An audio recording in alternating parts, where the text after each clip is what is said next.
E a gente tem um prazer aqui de receber a Simone César, né, que é uma empreendedora social e nos traz um excelente caso de negócios de impacto, né? Então, ela que foi eleita pela Forbes Under 30, né, como destaque da inovação tecnologia 2020. Professora do MBA em Empreendedorismo, Startup e Inovação da Unicinos Online, é publicitária, formada pela Universidade Federal de Pernambuco e fundadora e CEO da Nina. A Nina é uma startup e consultoria que oferece tecnologia integrada a diversos aplicativos para padronizar, centralizar e rastrear denúncias de assédio e violência na mobilidade urbana e, com base em dados, influencia a criação de políticas públicas. Então, Simone, seja super bem-vinda. Obrigado por estar fazendo parte aqui dessa nossa trilha do TDC, de Negócios de Impacto Social.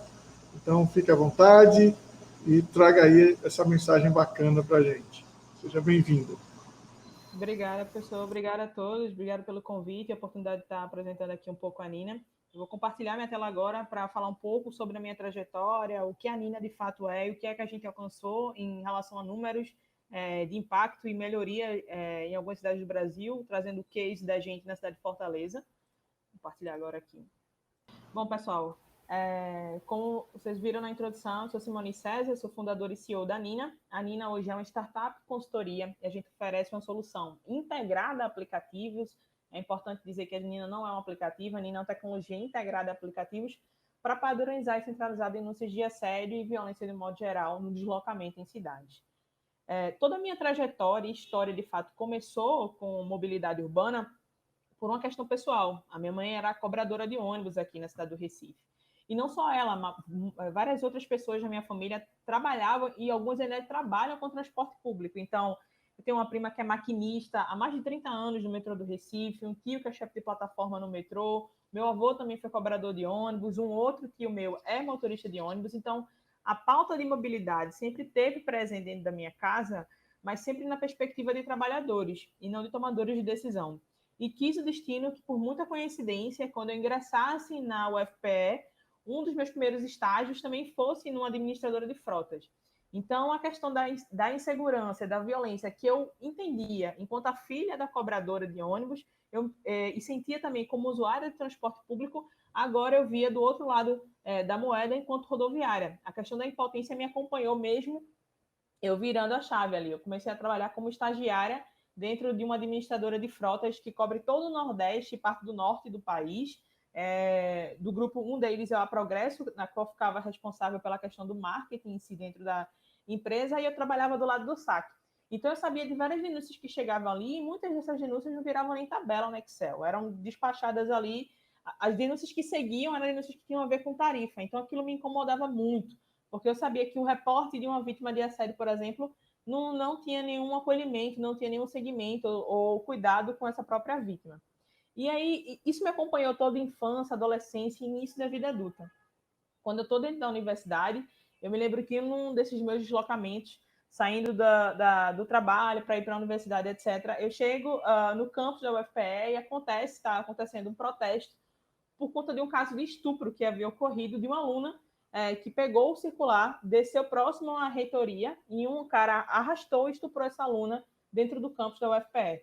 Então, houve um levante de várias alunas no sentido de insegurança. A gente começou a apontar que questões como mato alto, baixa iluminação no campus ou dificuldade de acesso a determinados centros atrapalhavam e traziam uma questão de vulnerabilidade para nós alunas, isso ficou muito claro. Então, a gente começou a se articular dentro do campus de forma improvisada mesmo, para montar grupos, para que se a gente fosse sair de um centro para outro, que fosse meio esquisito, não sair sozinha. Chegou ao ponto da gente andar com canivete. Algumas das alunas passavam a andar com canivete. Eu me lembro que numa dessas reuniões de pensar estratégias para acessar a universidade, vejam só a que ponto a gente tinha chegado naquela época ali, eu estava lendo um livro chamado A Cultura da Convergência, do Henry Jenks, e ele chamava o celular de eletrônico canivete suíço. E eu fiquei, cara, a gente tem uma arma potente que é o celular para reportar esse tipo de coisa. Não tem que a gente estar andando de fato com um canivete, até porque isso acaba fazendo com que a gente ainda fique mais vulnerável, não nos proteja. E aí o que eu decidi começar a investigar como a questão da violência de gênero com aquele recorte inicial, né? A violência de gênero no aspecto da mobilidade urbana era um fator impeditivo para o acesso e manutenção de mulheres era um fator impeditivo para o acesso e manutenção de mulheres no ensino superior. Então, esse foi o meu recorte inicial e meu primeiro choque quando eu comecei a investigar de forma autônoma, não era nenhuma pesquisa em caráter acadêmico, mesmo assim, dentro da universidade, era algo autônomo. Meu primeiro choque foi que naquele ano, né, específico 2015, a importunação sexual ela não era nem crime no país. O assédio em espaços públicos não era nem considerado crime. Era uma contravenção penal menor e aí era passível de multa ou trabalho comunitário. Então, os poucos casos que chegavam ao conhecimento da polícia, eles eram enquadrados como atentado violento ao pudor. Então, não tinha como eu, na base de dados, distinguir o que era atentado violento ao pudor e ali dentro o que é que estava alguma coisa como assédio. Não tinha. Então, para o Estado brasileiro, o problema do assédio em si, em locais públicos, incluindo o transporte, não existia. O que eu tinha e o que eu achei na época eram estimativas. Então, uma delas, assim, essas são mais recentes, mas uma delas que eu me baseei foi do Fórum Brasileiro de Segurança Pública, que aponta que a cada 4 segundos ocorre um caso de assédio no transporte público, e tem uma outra pesquisa do Instituto Patrícia Galvão e do Instituto Locomotiva, que aponta que 97% das mulheres brasileiras já foram assediadas na mobilidade urbana. Quando ele fala mobilidade urbana, é importante destacar aqui que eu não estou falando só de transporte público, não, tá? Eu estou falando aí de todos os modos de locomoção.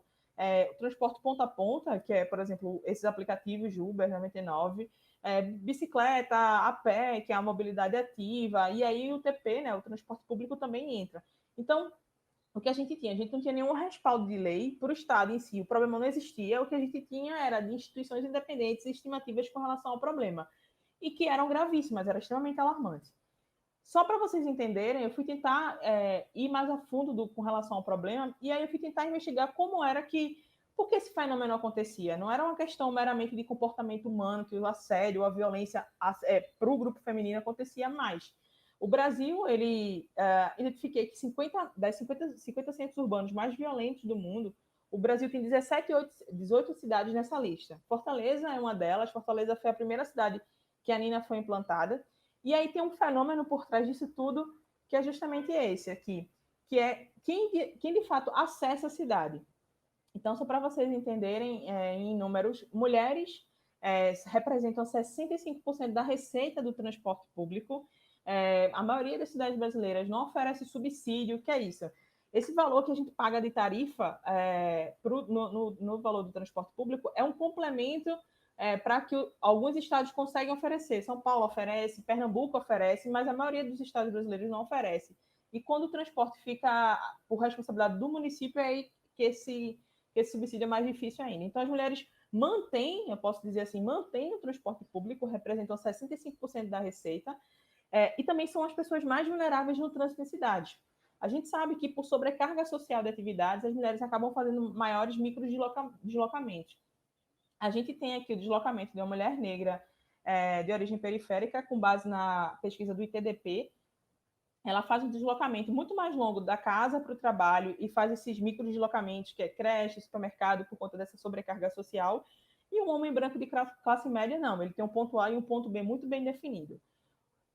Contraditoriamente, apesar da gente representar 65% da receita do transporte público, comecei a investigar mais a questão do planejamento urbano. Para quem essas cidades são feitas? Para quem, de fato, essas cidades são projetadas e por quem elas são projetadas? A gente teve aí uma melhoria na última nomeação dos secretários municipais, mas ainda há uma discrepância gigante com relação a quem define as diretrizes das cidades. Então, majoritariamente são homens brancos de classe média, que não usam o transporte público, que ocupa esses espaços. E aí, uma vez a gente não tendo esse espaço de fala e tão pouco dados que possam pautar, né, e corroborar a necessidade da criação dessas políticas públicas, a gente acaba fazendo com que as cidades se tornem ainda mais inseguras para o público que mais acessa, que são essas mulheres da classe C, D e E. Então, o que é a Nina? Por conta de todo esse problemática, por que eu decidi criar a Nina? Eu queria criar um canal padrão de denúncia para que se um assédio acontecer ou uma situação de violência acontecer, No caso de Fortaleza, em Contagem, Porto Alegre, o canal padrão de denúncia é sempre o mesmo. E por que a Nina não é um aplicativo e sim uma API, né, que é uma tecnologia integrada? Porque a gente quer justamente atingir o maior número de apps possíveis. Eu quero estar dentro de transporte ponta a ponta, eu quero atender transporte por aplicativo ou transporte público também. Com base nisso, a gente consegue ter um banco de dados muito mais robusto, entender as nuances que há ali por trás na questão do deslocamento. Então, vou dar alguns exemplos aqui nos próximos slides com relação ao que a gente já conseguiu identificar na coleta de dados da Nina na cidade de Fortaleza. Esse aqui, por exemplo, é um ambiente sem a Nina. Então, a gente sabe que o assédio ocorre no transporte público, não se tem um canal padrão de denúncia nas cidades. De acordo com a estimativa do Fórum Brasileiro de Segurança Pública, eles estimam que apenas 10% dos casos de assédio em si chegam ao conhecimento da polícia, e com essa subnotificação não é suficiente para pautar a questão da realização de políticas públicas ou cobrar o próprio poder público para uma tomada de ação. E aqui é um ambiente com a Nina. Então, a gente identifica, faz o diagnóstico dos casos de assédio que ocorrem naquele município, integra a Nina num aplicativo que é indicado ou pelo cliente, no caso, se for um B2G, né, um Business to Government, se o cliente da gente for o governo, ou um B2B, se o cliente da gente for o aplicativo ou for a operadora do transporte. A gente consegue fazer a integração da nossa tecnologia também com as câmeras on-board, né, com as câmeras que estão dentro dos ônibus. No caso da cidade de Fortaleza, hoje, toda a frota já tem entre 3 e 4 câmeras de ônibus. A gente consegue acelerar com isso o processo de captura de imagens para a polícia, porque só a nível de conhecimento, as capturas de imagens que são feitas dentro de ônibus no Brasil, de modo geral, elas duram na reserva das empresas de 7 a 14 dias. Depois disso, elas são deletadas e não tem mais como você recuperar. Então, uma vez que a Nina identifica qual ônibus ocorreu o caso de assédio, notifica a empresa de ônibus, ela acaba armazenando a imagem por tempo determinado, sem a necessidade de ter que a vítima fazer toda a denúncia ali ou sair o processo de início de inquérito policial, notificar a empresa dentro daquele período de 7 a 14 dias. E ao mesmo tempo que a gente faz e coleta, agindo nesse caráter emergencial de coleta de provas, a gente acaba respaldando o poder público com relação ao fornecimento de dados. Então, a gente tem mapa de calor, listagem de linhas, tipificação de crime, o maior grupo que faz esse tipo de reporte. Lembrando que a Nina não é uma tecnologia exclusiva para o público feminino. Quase 16% dos nossos usuários hoje são homens cis, e eles sempre fazem a denúncia, pelo menos eu não me ocorre até agora nenhum homem cis feito a denúncia no caráter de vítima, mas sim de testemunhas. Então, aqui, esse é um resumo, né, do que a Nina fez em Fortaleza de março de 2019 a setembro do ano passado. Os dados mais recentes ficam restritos para o cliente, especificamente. Então, só em questão de números, Fortaleza é a quinta maior capital do país, tem uma frota com mais de 2 mil ônibus, mais de 1 milhão de usuários transportados por dia. Agora, na pandemia, está na faixa de 700 mil usuários. Foi a primeira a lançar a Nina como política pública, e lá a Nina está inserida dentro do app Meu Ônibus Fortaleza. Então, a gente coletou aí quase mais, né, de 2.300 denúncias nesse período, e tem um dado interessante que é com relação ao ranqueamento de horários e picos de denúncias. Então, para vocês terem ideia, esse primeiro dado que a gente levantou lá, monitorando os picos de denúncia com relação aos horários, foi importante para pautar a construção de um PL, que é um projeto de lei no município. Há uma lei federal que permite a flexibilização do ponto de parada das 22 horas às 5 horas da manhã. Você pode pedir para descer do ônibus de qualquer lugar, sem necessariamente ser no ponto de parada, e como fazer um embarque também. Só que aqui já fica claro que o primeiro pico, né, da noite em si, ele começa entre 18 e 19, aí tem um segundo pico entre 18 e 21 horas, e as 22, o horário que seria o início da flexibilização, de acordo com a lei federal, há um declínio. Então, não fazia muito sentido a prefeitura entendendo, né, que há um pico às 20 horas, deixar só para que essa flexibilização começasse só às 22. Então, foi criado um projeto de lei com base já nos primeiros dados que a Nina coleta em Fortaleza, para que consiga se estender essa questão da flexibilização para as 20 horas. O projeto de lei, eu já não sei se foi sancionado, mas foi algo que já foi influência dos dados da Nina em tomada de decisão na cidade. De cada 10 denúncias que a gente coleta lá no caso de Fortaleza, uma vira inquérito policial. É importante frisar que o grande objetivo da gente não é substituir o boletim de ocorrência ou ter, como é que eu posso dizer, números que faça com que a vítima não vá para a delegacia em si, até porque uma vítima de assédio, eu não sei se é do conhecimento de todos, mas o primeiro ponto de parada dela não é uma delegacia, é uma assistência psicossocial. E é lá, nessa assistência com a psicóloga e com a assistente social, que ela decide se vai ou não prestar queixa. Então, o objetivo da Nina, de fato, é que a gente tenha um cenário robusto com relação a esses dados. O município em si, o Brasil, foi a primeira vez que o Brasil começou a gerar dados com base em casos reais, com o case da gente Fortaleza, lá em março de 2019. Então, esses dados aqui, das 9 que não foram até a delegacia, apesar delas não terem ido, o poder público sabe onde os casos ocorreram e sabe como tentar identificar ali para mitigar aquela situação. Eu vou mostrar um pouco dos outros exemplos mais para frente do que ocorreram. A gente fez também aqui um mapeamento com relação a onde ocorrem esses casos de assédio. Então, em disparada no ponto de parada, nos ônibus, 60%, seguido do ponto de parada e no terminal. Como eu havia falado lá, a maioria dos nossos usuários são mulheres cis, né? Mas vem seguido de homens. E aí a Nina não é uma tecnologia restrita. A gente atende denúncias de pessoas não binárias, homens trans e mulheres trans também. É importante dizer que alguns direcionamentos que a Nina dá, uma vez que a pessoa faz a denúncia, um dos nossos direcionamentos é que ela busque ajuda, assistência ali naquele momento e posteriormente faça o BO, né? Faça o registro, não necessariamente, a vítima é que vai decidir. Mulheres cis e trans, elas são direcionadas para um ponto, pessoas não binárias e homens cis e trans são direcionadas para uma outra unidade. E menores de idade são direcionados para a DSECA, no caso de Fortaleza, que é a Delegacia da Criança e do Adolescente.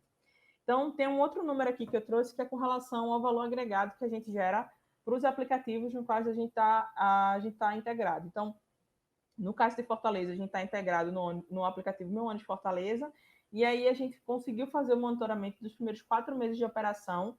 Toda vez que a Nina aparecia na TV, ou a gente fazia alguma intervenção no terminal, eles disparavam, triplicavam, chegavam a triplicar o número de downloads por dia, e tiveram aí nos primeiros 4 meses de operação 25% do aumento de download, tanto no Android quanto no iOS.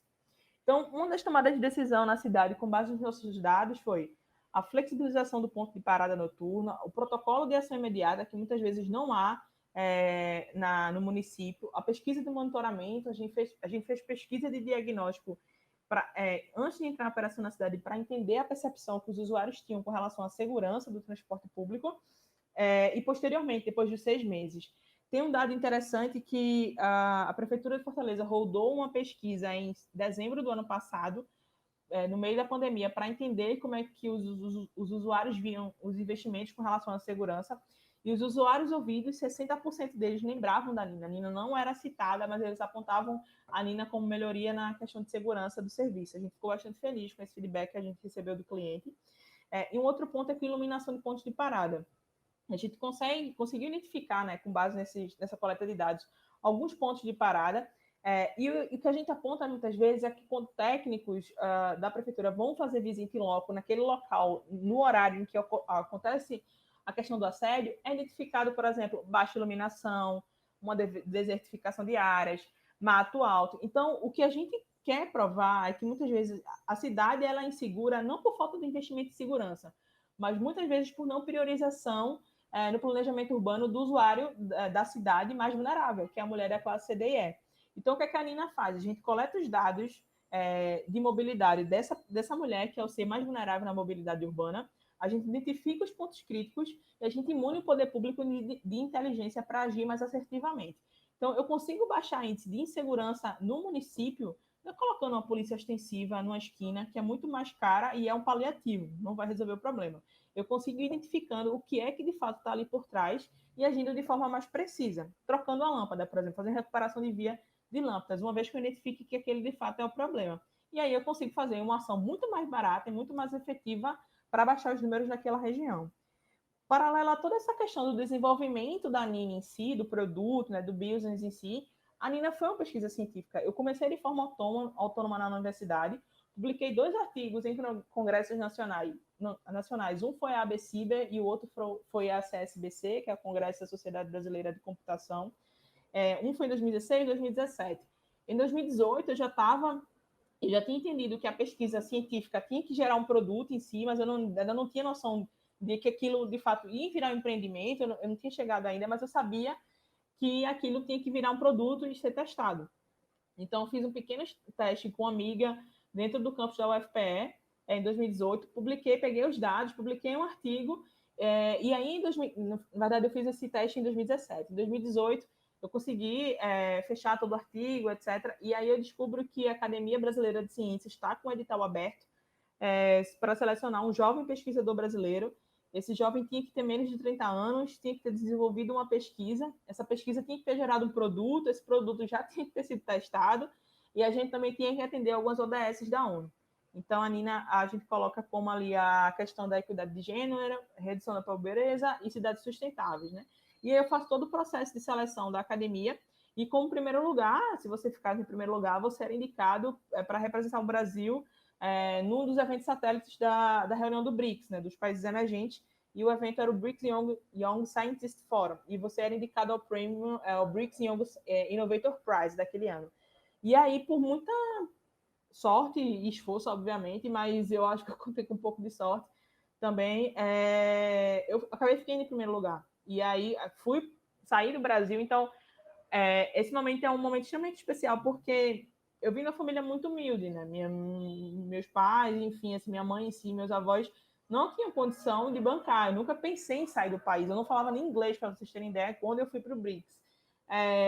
E de uma hora para outra eu tinha que arrumar passaporte, arrumar tudo, porque em um mês eu ia estar na África do Sul para representar o Brasil numa reunião de governos, né? Então, assim, foi algo extremamente extraordinário para mim. Eu me lembro de ter ficado meio desesperada na época, mas fiquei bastante feliz em ter podido ir para a reunião. Eu me lembro que a questão do idioma foi um fator que era um empecilho para mim, realmente, porque eu entendia, mas eu não falava, eu só tinha leitura, assim, eu nunca fiz curso de inglês.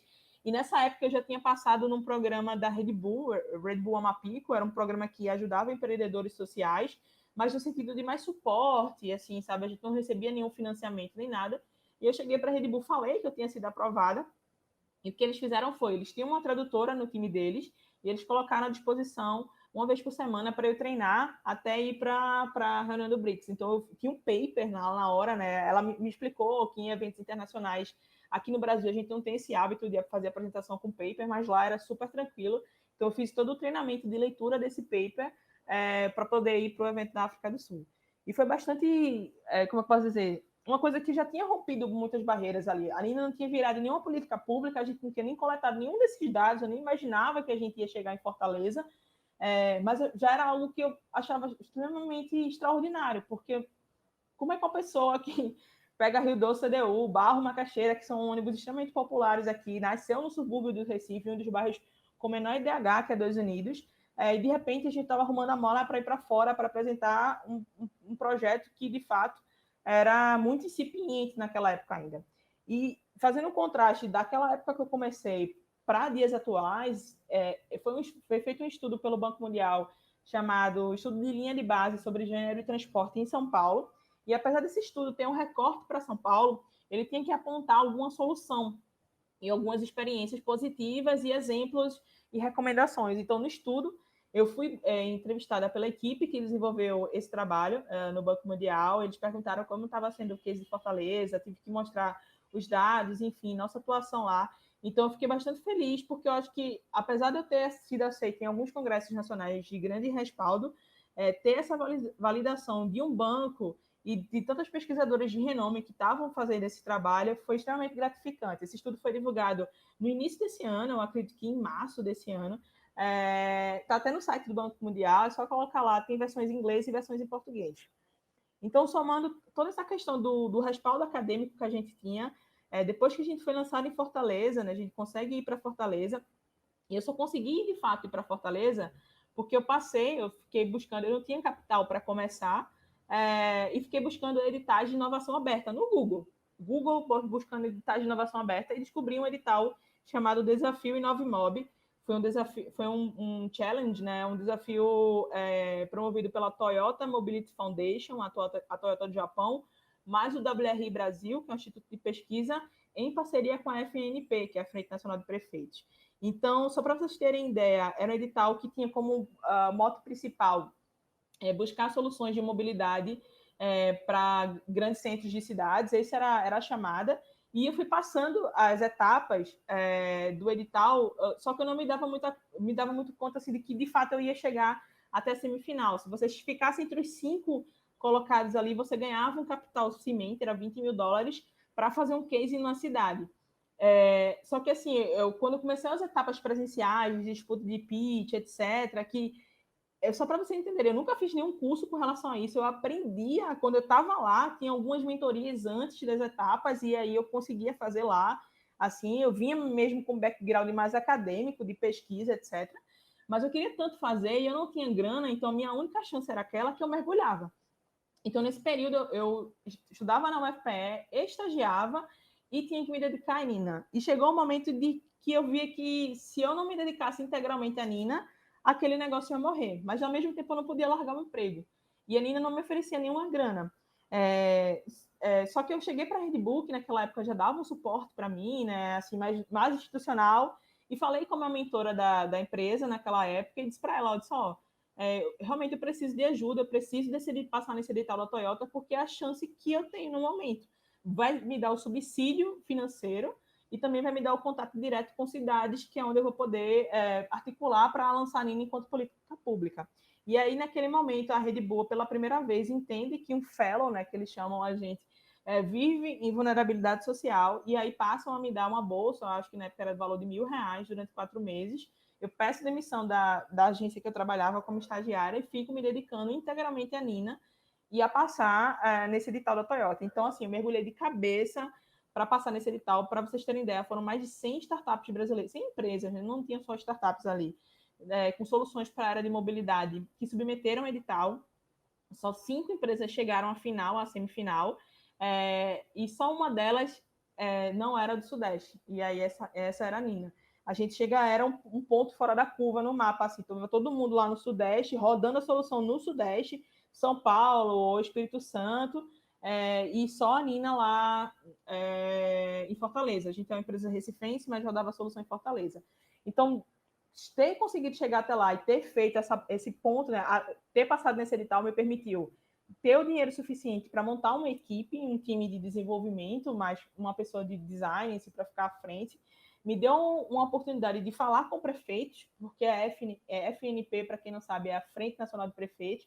Foi quando eu conheci o Roberto Cláudio, que até então era o prefeito de Fortaleza, aí ele foi extremamente receptivo para que a gente fosse para lá e fizesse o case, deu total autonomia para a gente.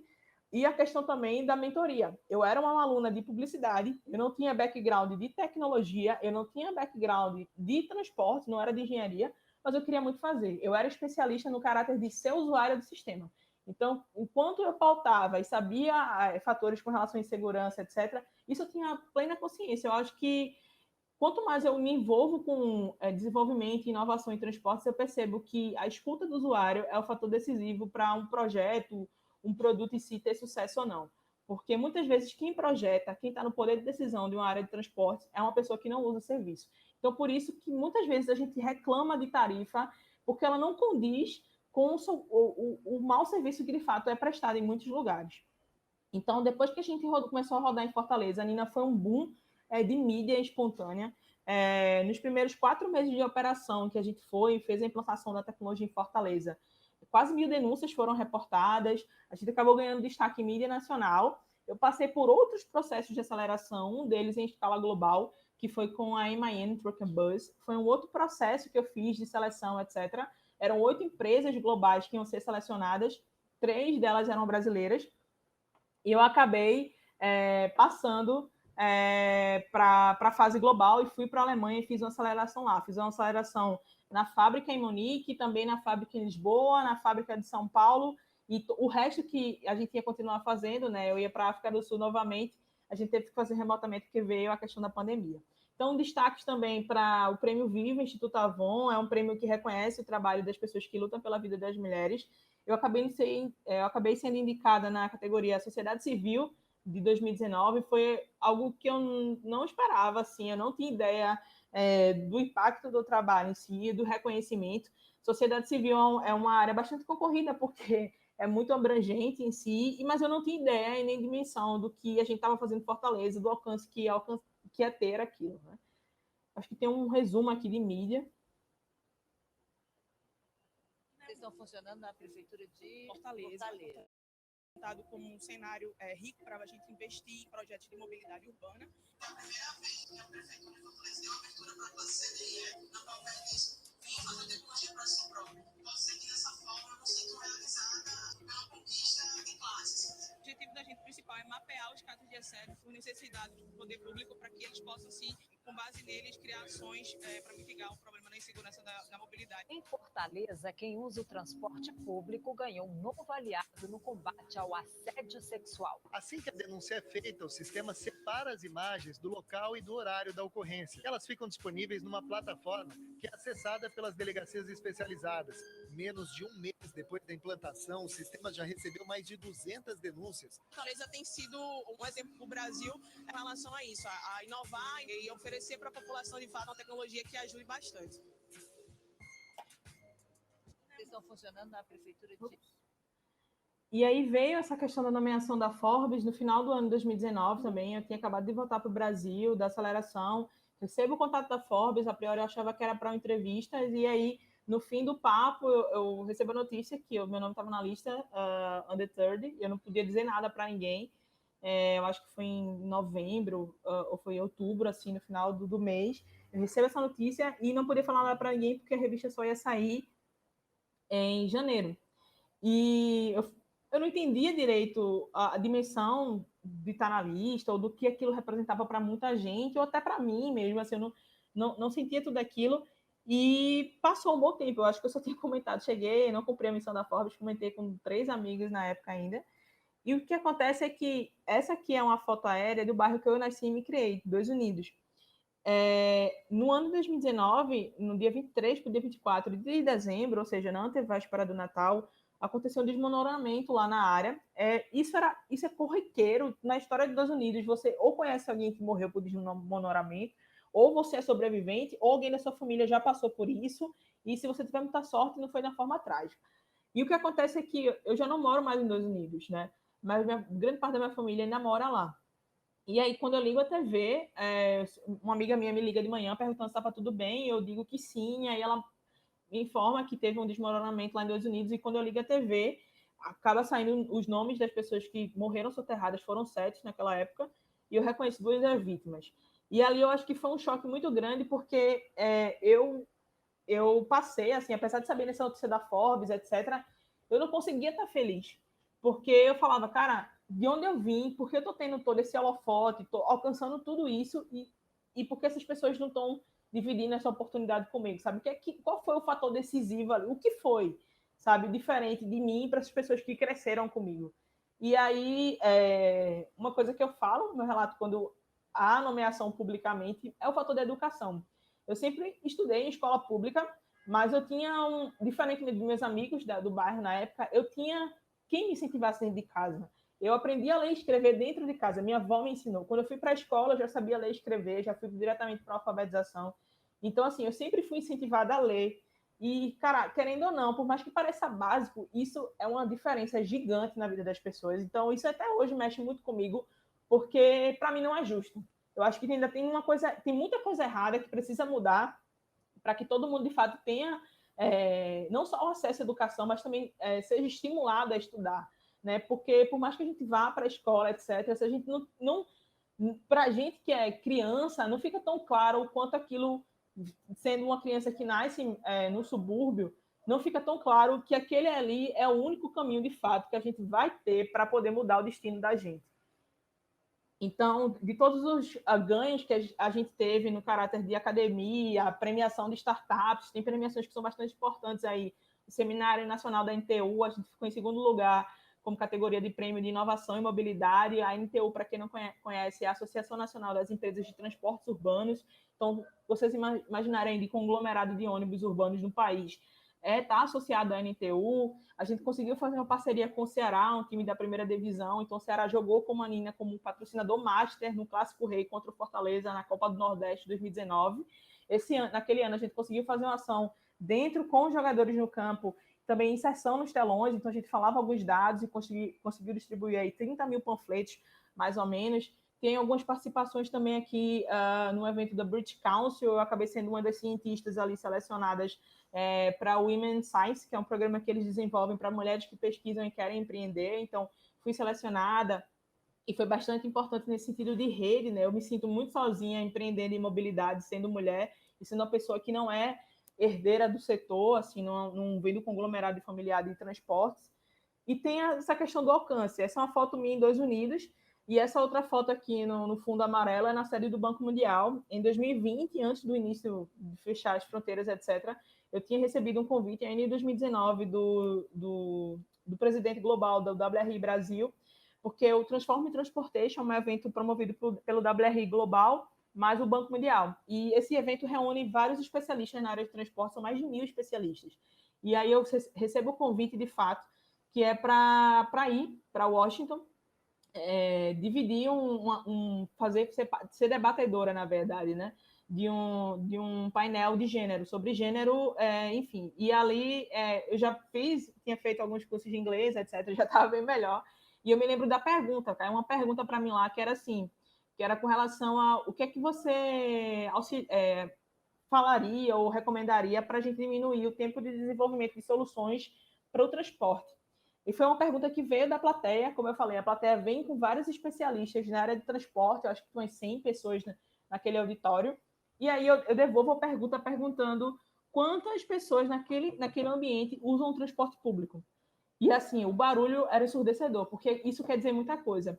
Se desses 1.000 especialistas que vão para o Transform Transportation, nenhum usa o transporte público, qual a garantia de fato que a gente vai ter inovação e melhor transporte para todo mundo?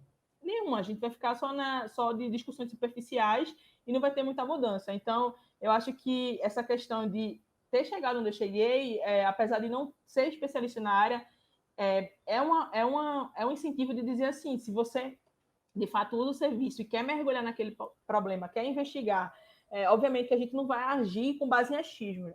Tem que ter uma linha investigatória naquilo ali. Você pode sim fazer. Então, aqui é um resumo de todas as premiações e eventos que a gente participou. A gente sempre pauta isso da Nina, são tecnologia feita por quem é usuário de transporte público e quem, de fato, acessa a cidade, quem sabe as nuances principais de vulnerabilidade de cidade. Né? Uma coisa é você entender a perspectiva da cidade dentro do seu carro. Outra coisa é você entender a perspectiva da cidade usando o transporte coletivo. É completamente diferente. Aí, principalmente a percepção de insegurança. E aqui tem alguns resumos de premiações. Então, a gente também teve indicação para o Prêmio Gol Novos Tempos, com a revista Trip. Então, naquele ano especificamente, era Jovens que Querem Democratizar a Mobilidade no Brasil. Fiquei bastante feliz de saber que meu nome estava naquela lista. Esses são alguns dos nossos parceiros. Esses são alguns dos nossos parceiros e clientes aqui. Né? Tem o Dimas Barreira, que é empresário do setor, o Luiz Saboia, que é o secretário. Então, eles sempre enxergam a Nina como esse canal padrão com o usuário. Para ser rápido aqui no final, a gente tem também a questão do serviço da gente em si. Como é que... Beleza, Simone, entendi como é que a Nina funciona, entendi tua trajetória, entendi tua motivação até aqui, vocês desenvolveram até uma pesquisa, mas como é que o business em si funciona? Então, a gente tem 2 braços de atuação hoje, uma consultoria e um serviço de tecnologia. Nesse serviço de consultoria, a gente nunca entra numa cidade, num espaço, numa região, sem fazer o diagnóstico. Isso é extremamente importante para entender as nuances daquele lugar, para entender alguns fenômenos. O Brasil é um país de extensão continental, então a gente precisa entender, de fato, quais fenômenos acontecem naquele ambiente. Então, a gente faz uma pesquisa com o usuário, sem citar nome Nina, sem falar nada, só para entender. Então, geralmente, são grupos focais que a gente faz no município. Posteriormente, depois dos 6 meses de operação, a gente roda a pesquisa, mas é mais entrevista em profundidade, já para falar com usuários que usaram a ferramenta. E aí, dentro dessa consultoria, a gente faz um protocolo de atendimento ou reforça o que já há na localidade, oferece também um plano de treinamento. É importante dizer que a Nina não dá o treinamento para operadores, cobradores, motoristas ou chefes de plataformas, mas a gente fala, sim, com a pessoa do RH que é responsável pelo treinamento e capacitação desses trabalhadores, e aí inclui a questão do gênero, né, da violência de gênero nesse espaço. A gente também faz um trabalho de diretriz de comunicação, a gente não faz o plano de campanha de comunicação, a campanha publicitária, mas a gente dá algumas diretrizes de comunicação, de como falar sobre o dado. Por exemplo, um feedback da Prefeitura de Fortaleza foi o seguinte: a gente está falando sobre assédio, a gente está falando que num período de 4 meses houve quase 1.000 denúncias de assédio no local. Se a gente não souber como reportar isso, pode ficar ruim para a cidade. Então, quando a gente reportava isso para a mídia em si, nunca era uma mídia negativa para o município, era uma mídia positiva no sentido de o município estava tentando investigar, identificar quais eram esses crimes mais cometidos e estava tentando modificar a cidade em si para deixá-la mais segura para as mulheres. Então, a gente auxilia, sim, a gestão em como montar essa diretriz de comunicação, além de todo o monitoramento, se a gente precisa pontual, fazer algum ajuste na questão do protocolo. Então, a gente cobra um valor único por essa consultoria, que ela dura um trabalho aí, dura de 4 a 6, chega até 8 meses, dependendo da dificuldade que a gente tiver com o poder público para montar a campanha na cidade. Vem também uma taxa de setup para integração de tecnologia, então, integração com apps, integração com as câmeras dos ônibus, tudo isso a gente consegue fazer também. A questão dos testes de suporte. Então, o modelo de negócio da Nina hoje são 3 frontes principais. A gente cobra um valor único pela consultoria, uma taxa de setup pela integração da tecnologia e uma mensalidade pelo veículo ou pelas lojas que a gente vai monitorar. Então, a grande missão da Nina hoje é construir ambientes inclusivos, fornecendo ao poder público e a empresários dados com relação ao fenômeno da violência nesses espaços públicos ou espaços alguns são até privados, que a gente consegue monitorar também, com relação a essa insegurança. Então, se você consegue mitigar os pontos críticos para quem está em maior vulnerabilidade social, a gente consegue fazer com que esse ambiente se torne não só inclusivo, mas seguro para todos. Simone, muito bacana, bastante inspiradora, né? Parabéns aí demais por essa iniciativa, enfim, muito bacana. E que bom, né, que as coisas estejam caminhando, né? São muitas cidades que precisam implantar, né? Muito, né? Tem muito trabalho pela frente, né? Tem muito. Mas, olha, a gente passou um pouquinho aqui do tempo e eu vou passar para você uma pergunta que tem aqui, e aí você aproveitar e fazer sua despedida, né? Foi da Inessa Salomão. Ela fala assim, falando de tecnologia e comércio justo, né? Porque ela sabe que eu sou da área de comércio justo, temos um espaço enorme para blockchain. Ela pergunta se você concorda, né? Então, não sei se é exatamente a sua área, né? Já que você não é necessariamente da área de tecnologia, mas o que você acha que... Qual a pergunta dela, professor? Você pode repetir? Falando de tecnologia, ela fala que tem um espaço muito grande para blockchain, né? E pergunta se você concorda com isso, né? De que forma essa tecnologia pode ajudar a alavancar o Nina. É como se fosse a gente fizesse um cruzamento de informações para tomar a decisão. Ela quer saber isso. Isso, exatamente. Se isso não seria uma alternativa para ampliar ou dar outra dimensão, né, para o Nina.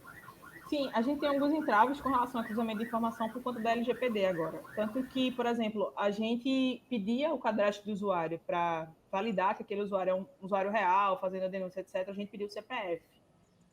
E aí, por recomendação do nosso jurídico, hoje a gente não pede mais. Então, por exemplo, um dos dados que a gente quer fornecer para o município era, por exemplo, o cruzamento de informação de usuários que usam o bilhete único. Então, a gente conseguia identificar alguns dos criminosos, entre aspas, pela bilhetagem, pelo número de bilhetagem. Só que agora a gente tem um entrave. A gente não tem mais acesso ao CPF. Então, em alguns momentos, por conta da LGPD, isso acaba sendo um fator que dificulta a Nina, e em outros pontos não. Então, por exemplo, aqui em Recife, a gente estava fazendo estudo com alguns dados que estão da Inlurb, né? Que não, em Fortaleza não tem isso ainda, mas só para alimentar ela nesse sentido de... Hoje a gente consegue fazer um monitoramento de vias públicas com relação à iluminação, etc., num sistema que tem aqui em Pernambuco. No caso de Fortaleza, se a gente tivesse um mapa de calor, a Nina rodasse aqui, a gente tivesse um mapa de calor com áreas, né, e identificasse essa questão da insegurança e cruzasse com o banco de dados da Inlurb, por exemplo, com relação à iluminação, e visse se há ou não uma necessidade de melhoria naquela região, sim, isso também poderia ser feito. A gente tem alguns entraves com relação à LGPD, mas sim, outras áreas podem ser feitas. Por exemplo, tem um case real de Fortaleza, que é com base a redistribuição de linhas. A gente consegue aferir saturação de linhas em tempo real. Então, assim, um alto volume de reporte de denúncia, a gente consegue classificar aquele ônibus lá como que tem que haver uma maior demanda. Então, por exemplo, antes de haver uma solicitação do fiscal, a Nina já aponta que aquela linha precisa de um maior reforço de ônibus. Então, assim, a máquina em si oferece, nosso dashboard oferece para o gestor que está ali monitorando algumas soluções com base nesse cruzamento, entende? Se há superlotação, se não há.